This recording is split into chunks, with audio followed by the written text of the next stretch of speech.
Hey guys, welcome back to my YouTube channel. Today I am back with this beautiful DIY. So let's get started.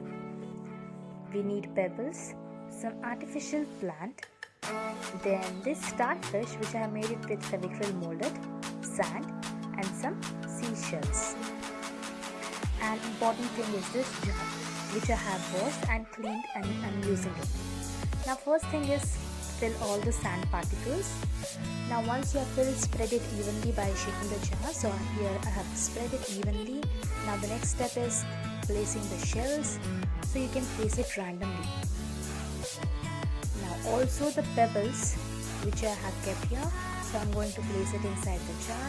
And then the starfish which I have prepared, the small ones. So those also I'm going to place it inside. And finally the artificial plant.